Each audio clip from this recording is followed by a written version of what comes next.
I was proposed to like 3 different times on my mission. Once was a homeless man who proposed to all 3 of us and asked us to be his sister wives. So that was a little bit less, none of them were really serious, but that was the least serious of the proposals. But yeah, definitely, my brothers warned me before I left.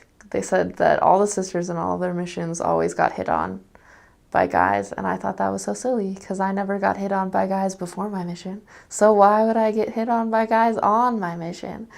But it's like this weird, the spirit is so strong that it always seemed like men who didn't have the gospel were like, oh, there's something different about these women.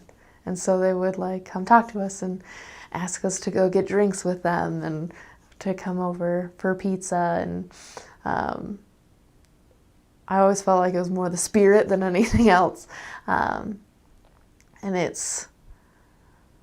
I was so excited because I'd been praying that someone would come talk to us and we would be able to get someone's number and give them a card. And I'd been praying so hard, and some guys in a parking lot started talking to us one day, and I was so excited. I was all jazzed as we were driving away, and then they called us as we were driving home, so we pulled over to answer the phone, and they asked us to go out with them to some bar, and I was so crushed. It was one of my first weeks in the mission, and I was so upset. I was like, what?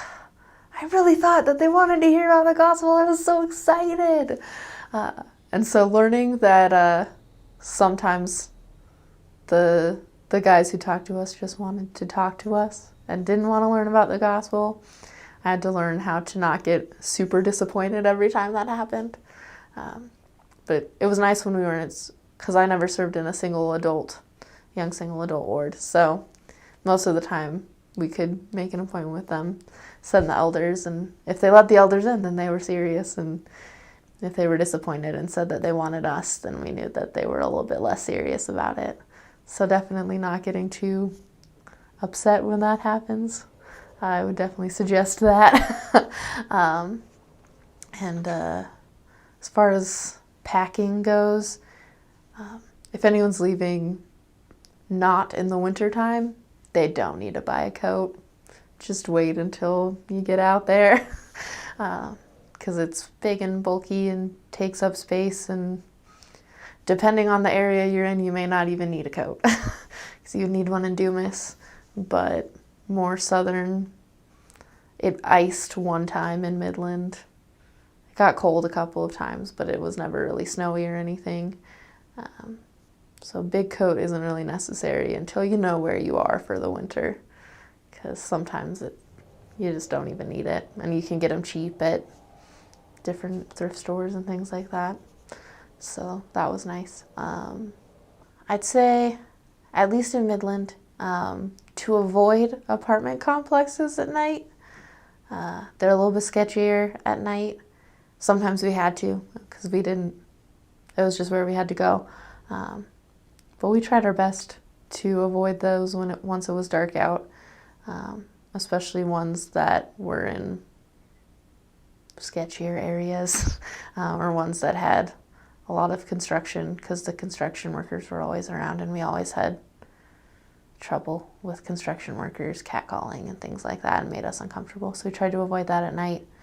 As far as emotional well-being, comp inventory always feels really awkward. I never really liked comp inventory, but it was always really helpful. I had companions where it worked really well, and we actually talked about things and we brought things up. And I had companions where you could tell that there was a problem, but no one wanted to talk about it.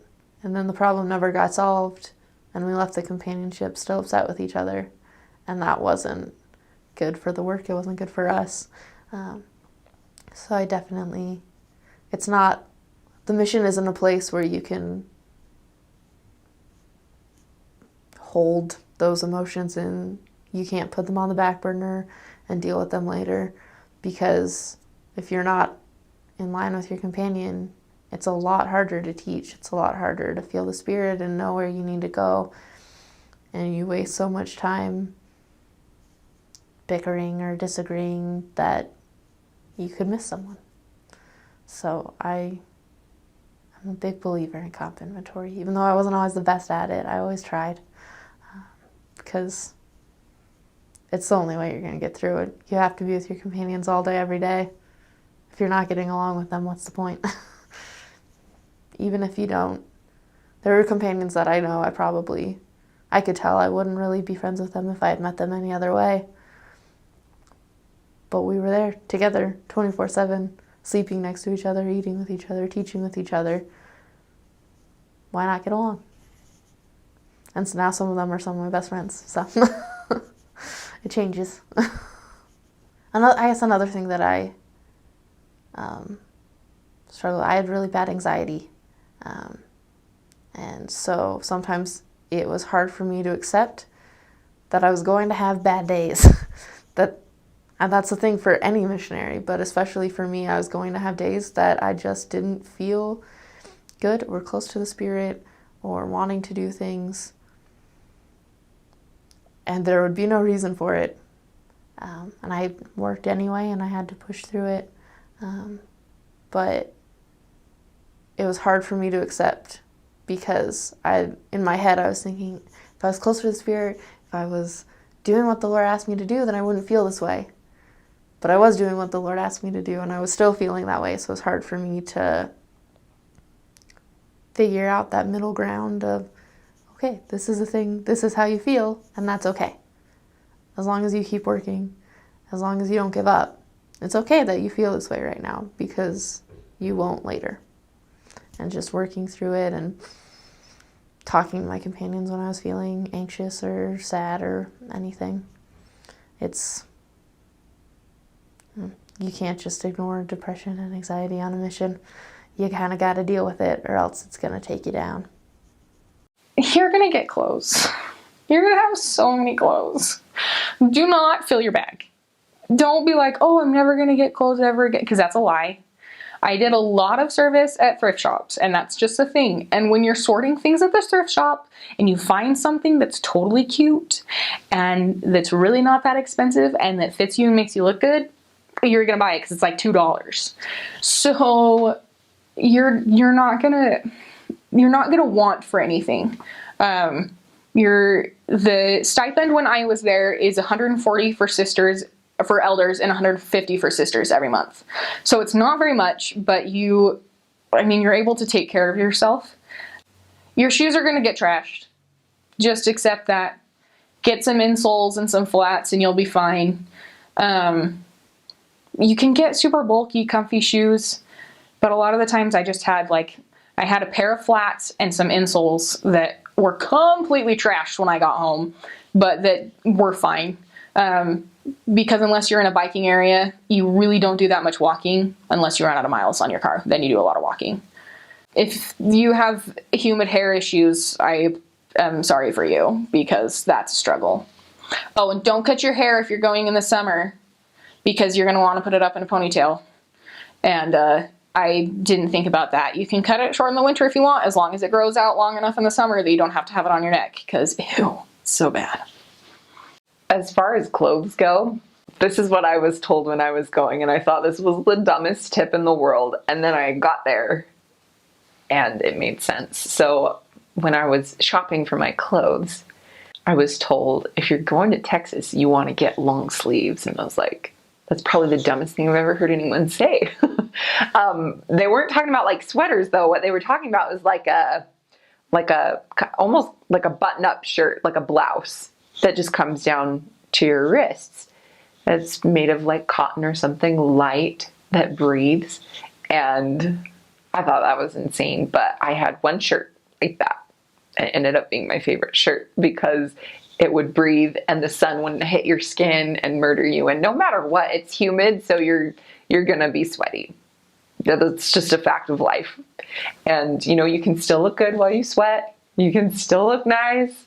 You glisten, I guess. I wouldn't go too heavy on makeup or anything because it's really just hot there and humid, which makes it about 20 degrees hotter.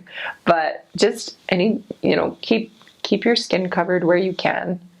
And if you're fair, especially wear sunblock, because It's just murderously hot. And it gets hot in about March and stays hot through about November. There's 2 seasons in Texas. There's summer and there's winter. And winter is really cold.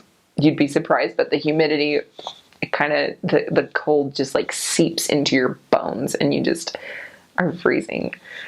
It's very cold.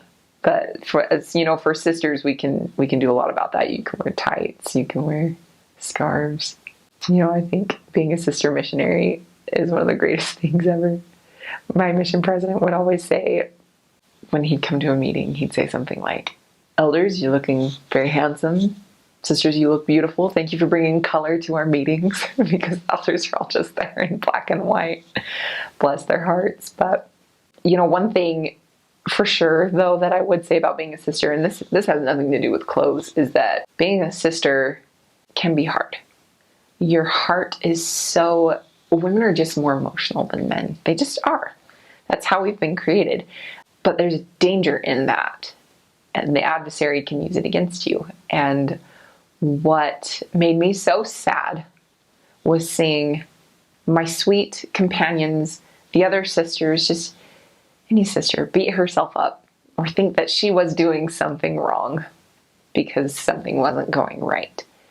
And what I learned was that there's so many variables that you have little control over anything in a mission. Really, you think you have a lot of control, but you don't. Get up, you do everything you can, you pray as hard as you can, and then you let the Lord handle it. In the Doctrine and Covenants, he says, "I will hasten my work in its time." We have nothing to do with the hastening of this work. There could be 0 missionaries in the world, and this work would still move forward because God is at the head. He doesn't need us, but he invites us because he wants us to grow and he wants us to learn. And so something that stuck with me that I read was from Elder Nelson, President Nelson, in a talk he gave called Covenants. It's addressed to the priesthood brethren, but he says something briefly about women in it. He says that the Lord is counting on our sons to serve missions, and he's profoundly grateful for our daughters who serve. The Lord is profoundly grateful for his brave daughters who decide to serve, who decide to put their interests aside. He's profoundly grateful for his sons too, but his sons aren't affected so much in the heart like his daughters are. And so I would say to every girl who ever serves a mission, the Lord is profoundly grateful for you. And everyone you ever meet who can feel of your spirit that you bring is profoundly grateful for you too. So don't be too hard on yourself. Okay, for sister missionaries on bikes, my mission was a bike and car mission. Sisters were put in biking areas, and actually, it's really awesome to be on a bike. My first area was a biking area, and you are able to street contact a lot more people on a bike, and just talk. The number of people you can talk to in the day increases if you're on a bike.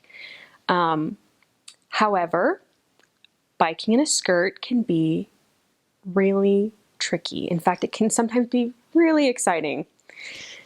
And I would recommend shorts or leggings. We would wear, I had one biking skirt, and it was my biking skirt because it never ever flew up. It was like the miracle skirt. But I had other skirts that I would need to tuck into the sides of my leggings to keep them from flying up. So, and I've heard of sisters who didn't wear shorts or leggings underneath, and it's just not a good idea. But being on a bike is just wonderful. It's just a lot of fun. You have to be careful of where you lock your bike up and how. You need to be wise about it. We had some elders, poor kids, they got their bikes stolen in they had set their bikes at the bottom of a stairwell and then climbed up the stairwell to knock on a door. So they're 10 feet away from the bikes, maybe. And 2 kids come up, jump on the bikes and ride off. And they lost their bikes. So So it's just important to be careful and to know that even though you're on the Lord's errand, bad things are still going to happen to you if you're not prepared. In our mission, every mission has rules that are specific to the mission. We had a rule about always wearing your helmet. And we had some experiences with missionaries who got in accidents riding their bikes.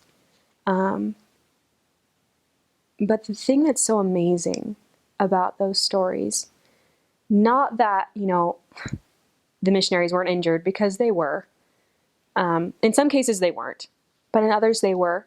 But the thing that is so miraculous is that the Lord really does protect his missionaries.